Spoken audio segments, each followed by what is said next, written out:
in life, you've got to deal with what you get. Yes. You can't always question, and don't dwell on things. Don't make them bigger than they are. You know, this is how life is. Yeah. This is what you've got to live with. And if you dwell on them constantly, you are never going to be able to accept things. I was 5 years old. Yes.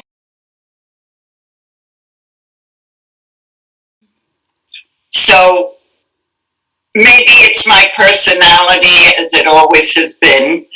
Never questioned it. You know, today you parents are out of your mind. You explain everything to the children. They've got to know every single detail. My parents didn't tell us anything. One day we woke up that I remember, and my sister doesn't remember either. One day we get up, they put 3 layers of clothes on us, put us on the train, and we go. Today, you would sit the children down and explain every last detail, and I think it traumatizes the children so much more. You know, all right, times were very different, and children at our age, we went out and played. Our parents didn't hover over us the way parents do today. The fears were not this. My parents had their fears, but they weren't the same as they are today. And I think my generation sort of accepts what we're dealt and get on with our lives. Makes us very independent. I've always been very independent in my life, very self-reliant. Good or bad, it's caused some problems in my life. But I've always stood on my own 2 feet. And it's very hard now, at the age of 89, to accept that I can't always stand on my own 2 feet. But you'll find that I'm sure that a lot of the Holocaust survivors are self-reliant. Yes. We have strong personalities. Well, you had no choice. Exactly. You had no choice, exactly, yeah.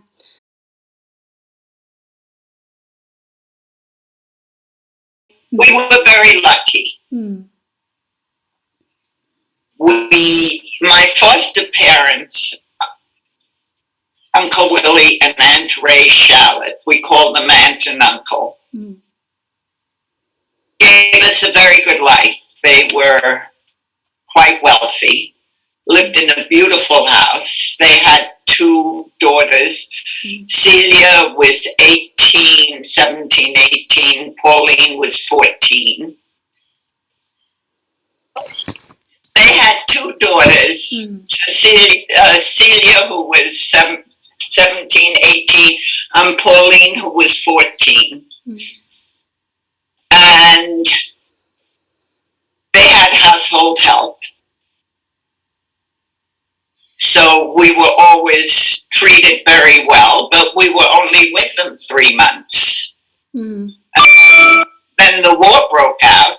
Yes. And we were evacuated, as I said in my story. Again, we were very, very lucky. And 2 ladies, Aunt Maud and Muriel Bailey, took us in, who were both very well educated, wonderful women. We were also very well taken care of. When you're young, you don't always question everything. I don't remember I think Inga was more traumatized than I was. And she had responsibility of me. I went with the flow. So I dealt with it. I think I was more traumatized when I came to the United States. Right.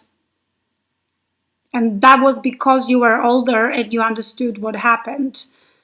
Exactly. Yeah. And my parents expected two little obedient girls, and they got two teenagers who lived an entirely different life than that they would have given us if we had stayed with them. Entirely different.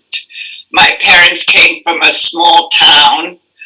They were very traumatized by what happened. And their life was eat, sleep, work, and you didn't spend any money that wasn't absolutely necessary. What did they do, your parents? Pardon? What did they do, your parents? My mother was a stay-at-home housewife. My father worked manual labor. My mother's family had a leather business, and he worked for them in the factory. Right. And you were born in Germany, in Yes. Rexingen. Rexingen, yes. And you We escaped. lived in Rexingen, and I was born in Horb. Right. And you escaped from Germany when you were 5 during Kristallnacht. No, after After Kristallnacht. Kristallnacht. Yes, Kristallnacht was November 38, and we left July 39.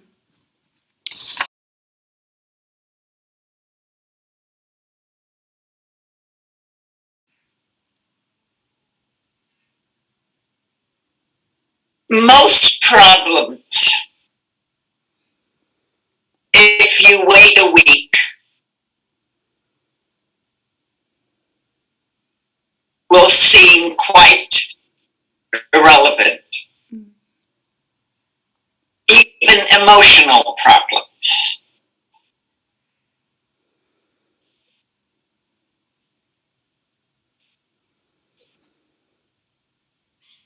If you want to commit suicide, you are completely in a different world.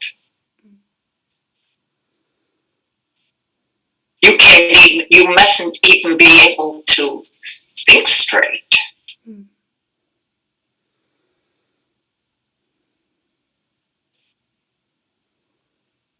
I don't know what I would say to somebody. In my mother's family, there was a lot of intermarriages. My mother came from a wealthy family, so a lot of first cousins intermarried. So my mother was mentally ill. Yes. And quite a number of her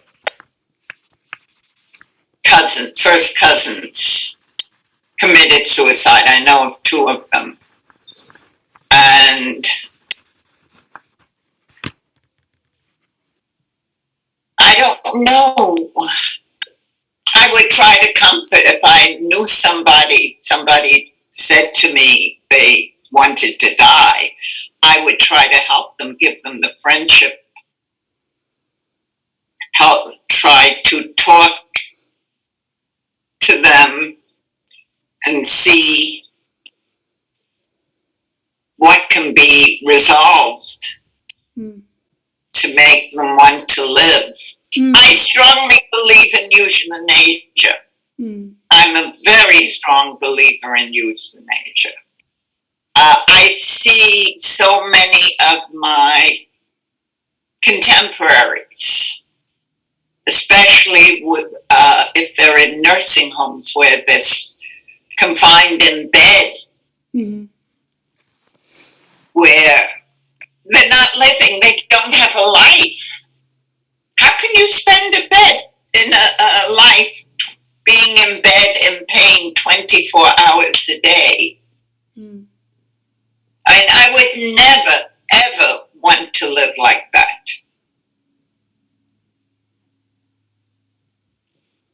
You know, you have to have quality of life.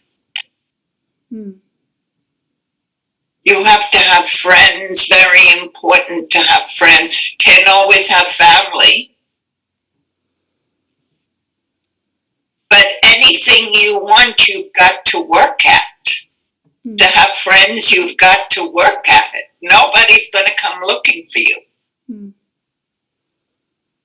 You've got to go and find them. You've got to put yourself out. You've got to make the phone calls. You've got to invite them to your house for coffee.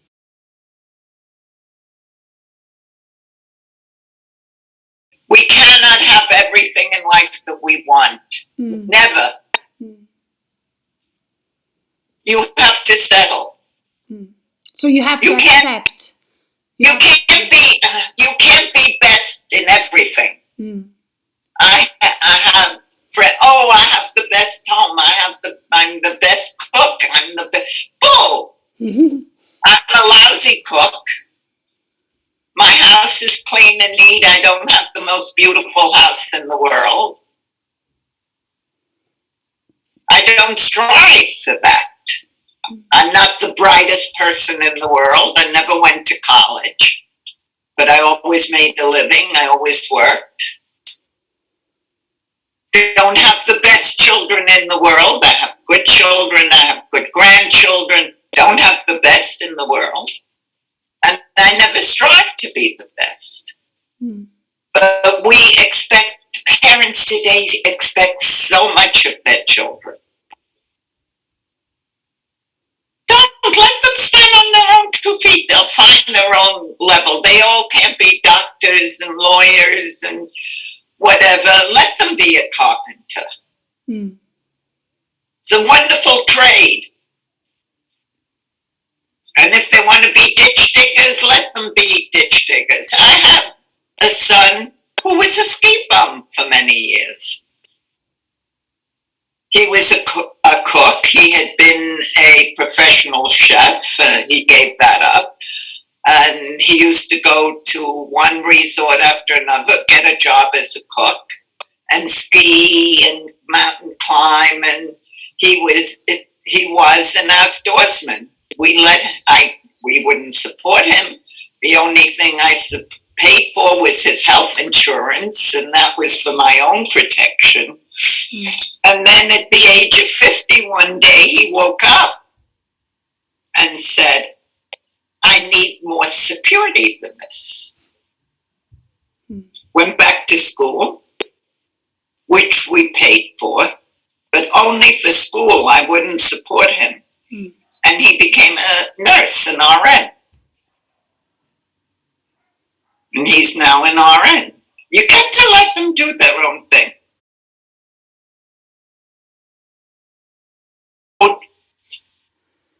I would love to go to Israel. No, Israel. Israel. Right. That's one of my dreams. People speak about Israel. And from what I've read, just to land there and to look around, and everybody's like me. The majority are like me. To feel secure that I'm a Jew and I fit in here. Do you don't feel secure in where you live? You live in New York? Oh, yes, I feel secure. Not so much anymore. Right. Because of the situation in the world. The whole world, none of us are secure. Nobody. With these white supremacists, it's the most frightening thing in the world. Yeah. And now we're going through something called the perfect storm. With everything, it's not only the United States, it's worldwide. So all of us feel quite insecure. I mean, I'm in my own little world here. I'm not really personally affected by it, but I listen and I read, and my heart starts to race with just the thought think of my grandchildren. And the children, I swear, if I were young today, I would not bring a child into this world.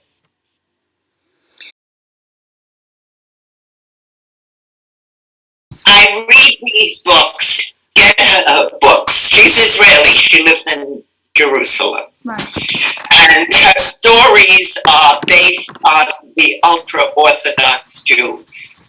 Naomi Reagan, R-A-G-E-N. Mm-hmm. Yep.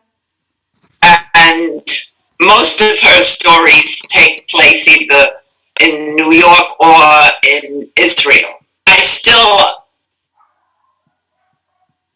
There's one book, I don't know if you've ever read it, by Uris, The Hajj, H-A-J. Mm-hmm. And, all right, it's written by a Jew. Uris is Jewish. Mm-hmm. But it's the Palestinian side of the Israeli independence. Mm-hmm. And you sit there, you cannot believe what you're reading. I had read the book in 1985. I know the date because I was on a trip to Scandinavia and I had the book and I read it. And recently I found the book again and I read it again. And if half of it is true, then you understand what happened and you have a little apathy for the Palestinians because they came in and told the Arabs, leave Palestine, go to the camps, and in 6 weeks we will have conquered Palestine. And you will be able to come back and you'll take over the Jewish farms. All this will be yours. Of course, it didn't work out this way. And they just abandoned these people in the camps, did nothing for them, never did anything. The Arab League did nothing for them. So, of course, they blame the Jews. They're not going to blame the Arab League. But if you can get this book, The Hajj, well, of course, the Jewish cup, the Jewish head, we outsmarted them. You know, in every turn, we outsmarted them. For instance, a typical example, we knew that the Arabs were going to attack this kibbutz, had no arms, had nothing, so they took gasoline all around the kibbutz, the perimeter of the kibbutz, and when the Arabs were attacking, they lit it. What did the Arabs do? They weren't committed to anything that strongly, they ran.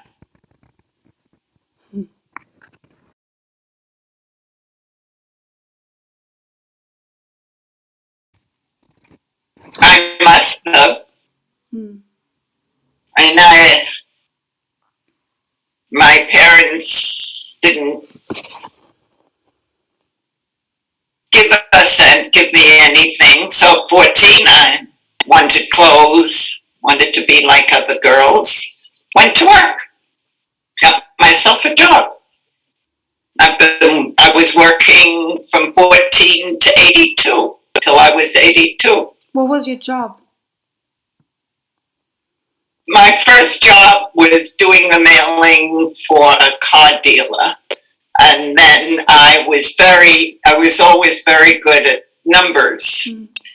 And I took a commercial course which prepared you to go to business. And I was the top student in bookkeeping.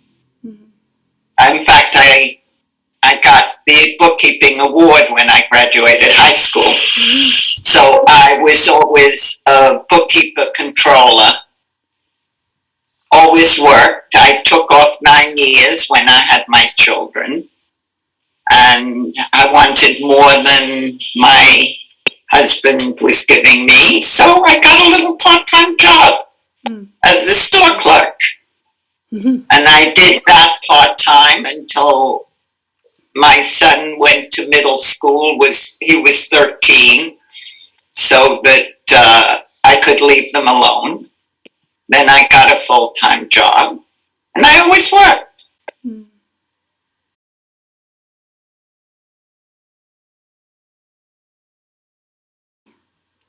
Nobody hugged me. Yes. Nobody ever hugged me and told me they loved me. Yes. I did not think of it until later in life. When I started, the first time I really thought of it was I did a tape for the Shoah Foundation. And the facilitator asked me, "Did you ever have a party? How did you celebrate your birthdays?" Mm-hmm. And I sat there and I said, "Nobody ever made me a birthday party. I never had a birthday party." And then I'm sitting there and I'm thinking, nobody ever hugged and kissed me and told me they loved me until I got married. It was very traumatic. But I'm sure a lot of children also went through that, especially these children who lost their parents. Mm.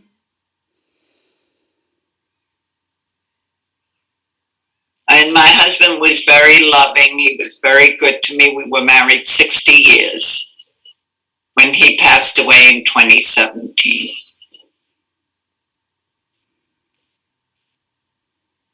So you never had... But I did have a period. This was in 95. All of a sudden, a job I had for 14 years, we're moving to New Jersey. I wasn't going to New Jersey. And I felt very depressed. Not very depressed, but I felt very sad. So I went to the doctor and asked for help.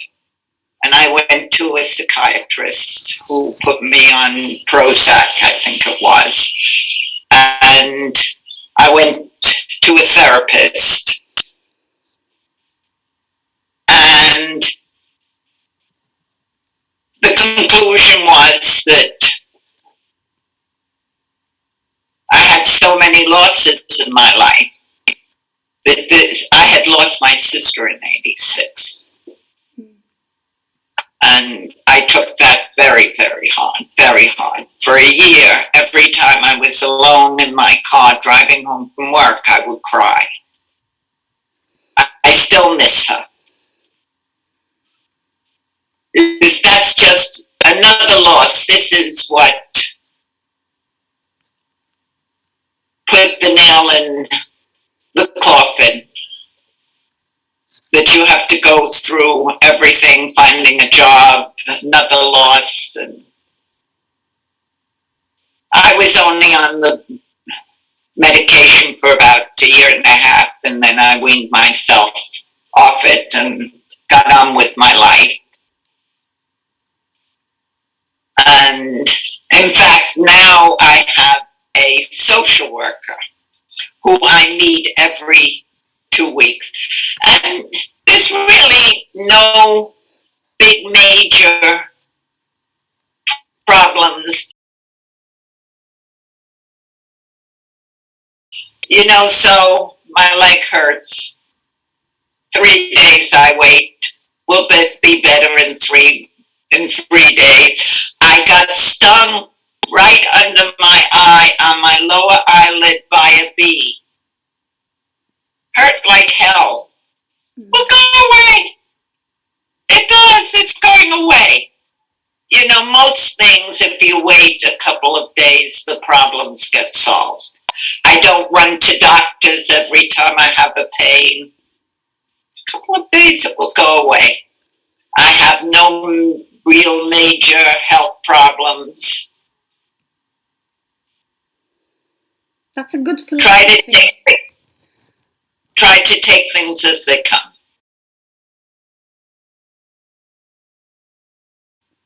Don't make mountains. Pick your fights. I always did that with my children. When the Beatles came in and every boy had the long hair. You want to look like garbage? Let your hair grow. You want to wear ripped jeans? Go to school in ripped jeans. It's you who looks stupid, not me.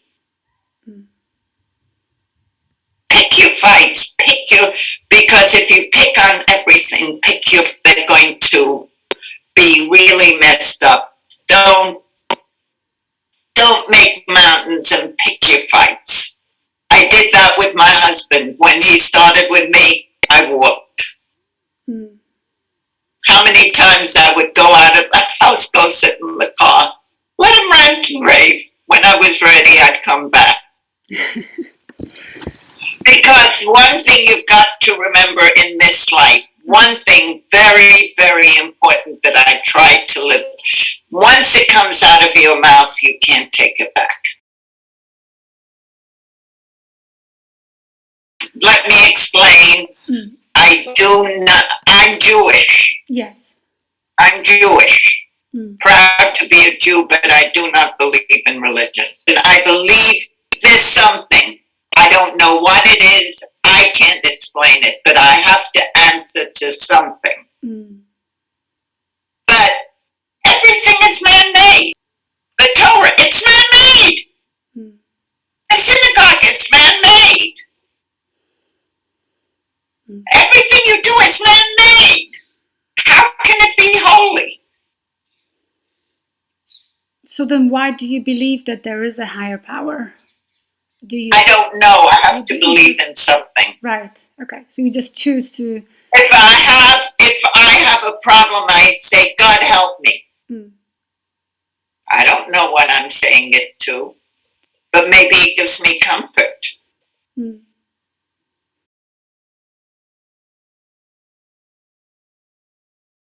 Right. More people have been killed in the name of religion. There's more hatred in the world in the name of religion. Religion is supposed to make us better people, be peaceful, give us peace. But it doesn't. It just causes more problems. Yeah. And as I said, everything is man-made. Everything is man-made.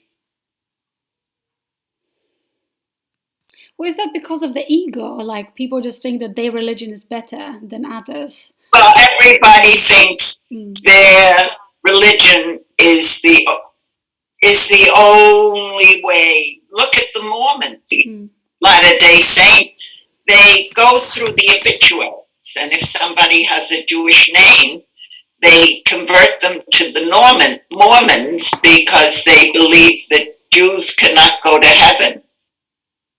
And they convert them to Mormons so they can go to heaven.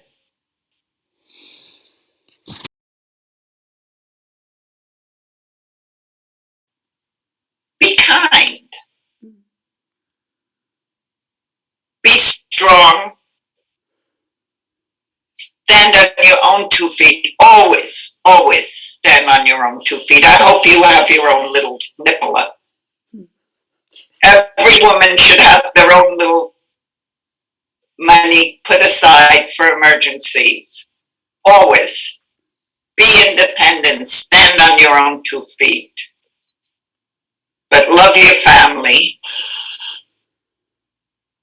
And try to be kind and understanding. Do unto others as they would like you to do unto you.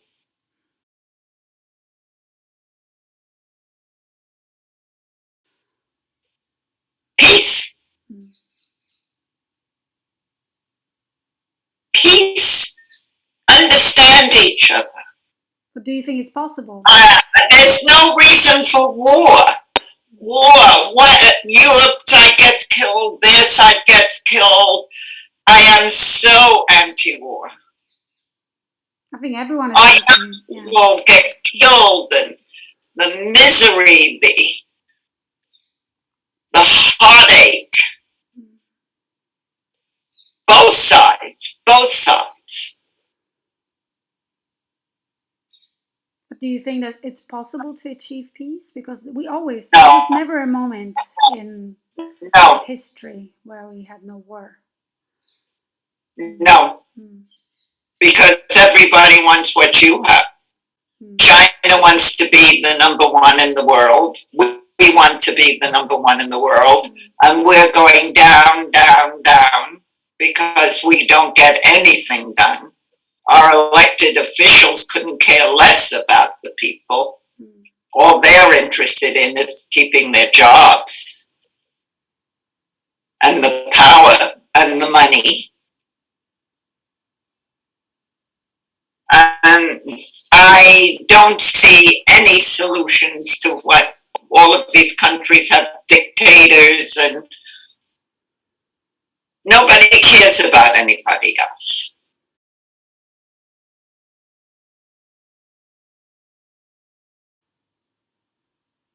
Good.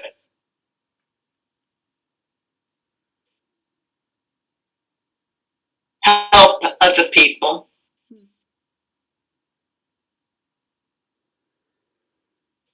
Don't hurt people.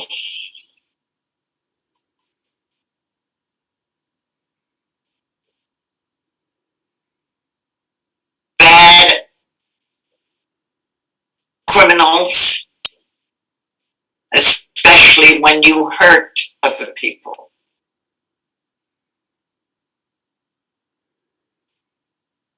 Selfishness.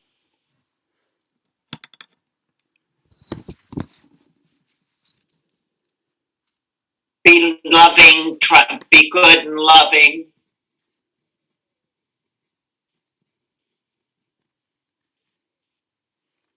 And try to live a halfway decent life.